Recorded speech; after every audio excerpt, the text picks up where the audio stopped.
আসসালামু আলাইকুম viewers, welcome জানাচ্ছি দেশীয় জীবনের আরেকটি নতুন পর্বে। কেমন আছেন সবাই? আশা করি সবাই ভালো আছেন। আর আমরা তো আছি আলহামদুলিল্লাহ অনেক ভালো। বছরে কিছু কিছু দিন স্পেশাল হয়ে আসে আমাদের জীবনে। তেমনই একটি দিন হলো আমাদের জন্মদিন। যদিও জন্ম হয় একবারই, কিন্তু বছরে বছরে যখন এই দিনটি আসে তখন কিন্তু গতানুগতিকভাবে দিনটা কাটাতে ইচ্ছে করে না, ইচ্ছে করে একটু অন্য কিছু করতে। এবার আমার দিনটি স্পেশাল করে তুললো আমার হাজবেন্ড, বাচ্চারা এবং আমার বন্ধুরা। রাত 12টায় আমার পরিবারবর্গ কেক কাটাকাটি করে আমাকেও খাইয়ে দিল, নিজেরাও খেলো, সাথে দিল উপহার। আর পরের দিন আমি প্ল্যান করলাম আমার প্রিয় বান্ধবীদের সাথে। এখন তো আর সেই ছোটবেলার মতো মহাসমারোহে জন্মদিন করা হয় না, ইভেন এমনকি বাচ্চাদেরটাও না। তো ছোটখাটো ভাবে একটু দিনটাকে উদযাপন করার জন্য আমরা বান্ধবীরা একসাথে হয়েছিলাম। যদিও ওদেরকে জানায়নি আজকের দিনটির কথা, কিন্তু খেতে খেতে ওরা নিজেরাই গেস করে ফেললো। তো তখনই শুরু হলো আরেক অধ্যায়। ওরা নিজেরাই আমার জন্য এখান থেকে গিফট চয়েস করা শুরু করলো, কারণ ওরা জানে এই ধরনের হেরিটেজ আইটেমগুলো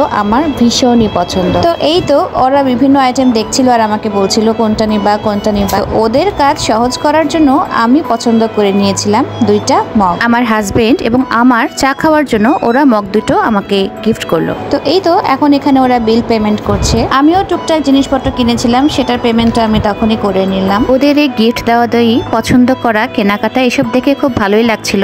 সেই ছোটবেলার জন্মদিনের ফিলিংসটা মনে হয় আবারও নতুন করে উঠে এলো। যদিও আমি একদমই ওদেরকে বিষয়টা জানাতে চাচ্ছিলাম না, ভাবছিলাম ছোটখাটো গেট টুগেদারই হোক, যেমনটি আমরা প্রায়শই করে থাকি। আরো কিছুক্ষণ ঘোরাঘুরি, খাওয়া দাওয়া, গল্পগুজব করে তারপরে বাড়ি ফেরার পালা। বাচ্চারা তখন কোচিং এ ছিল, তাই এই সময়টুকুই আমরা বেছে নিয়েছিলাম আড্ডাবাজির। শুধুমাত্র আমার ছোট ছেলেটা এবং উনাইসা আমাদের সাথে জয়েন করেছে। ওরা ওদের মতো এখানে ঘুরে বেড়াচ্ছিল, মজা করছিল, আর আমরা আমাদের মতোই ঘুরছিলাম। যাই হোক, প্রোগ্রামটা যেমন হুট করে করা হয়েছিল তেমনই কিন্তু ভালো লেগেছে। যদিও মাঝে কিছু অপ্রত্যাশিত ঘটনা ঘটেছিল, যেমন আমি এখানে আসতে খুবই দেরি করেছিলাম। সেজন্য আবারও আমার প্রিয় বান্ধবীদের কাছে ক্ষমা চেয়ে নিচ্ছি আর জানাচ্ছি তাদের প্রতি ভালোবাসা এবং কৃতজ্ঞতা।